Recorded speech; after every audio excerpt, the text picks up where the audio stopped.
ভারতীয় বার্তা সংস্থা পিটিআইকে দেওয়া অন্তর্বর্তী সরকারের প্রধান উপদেষ্টা ডক্টর মোহাম্মদ ইউনূসের সাক্ষাৎকারটি ভালোভাবে নেয়নি ভারত সরকার।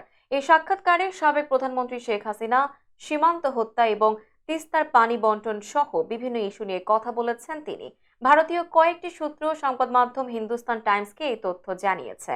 নাম প্রকাশে অনিচ্ছুক একটি সূত্র জানিয়েছে, ডক্টর ইউনূসের ওই সাক্ষাৎকারের কারণে জাতিসংঘ অধিবেশনের সাইড লাইনে বাংলাদেশি নেতা ও ভারতীয় প্রধানমন্ত্রী নরেন্দ্র মোদীর মধ্যে কোনো দ্বিপক্ষীয় বৈঠক নাও হতে পারে।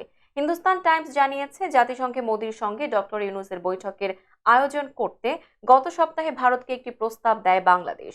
এ নিয়ে এখনো ভারত থেকে কোনো আনুষ্ঠানিক জবাব আসেনি। ডক্টর ইউনূস পিটিআইকে দেওয়া সাক্ষাৎকারে বলেছিলেন, সাবেক প্রধানমন্ত্রী শেখ হাসিনা ভারতে বসে যেসব দিক নির্দেশনা দিচ্ছেন সেগুলো উচিত নয়। তিনি প্রত্যর্পণের অনুরোধ জানানোর আগ পর্যন্ত হাসিনাকে চুপ থাকার আহ্বান জানান। প্রধান উপদেষ্টা ইউনূস আরও বলেন, শেখ হাসিনাকে বাংলাদেশে ফিরিয়ে এনে সবার সামনে বিচার করা হবে। এছাড়া আওয়ামী লীগ ছাড়া অন্য রাজনৈতিক দলকে ভারত যে ইসলামিক দল মনে করে সেটিও ঠিক নয় বলে মন্তব্য করেন ডক্টর ইউনূস।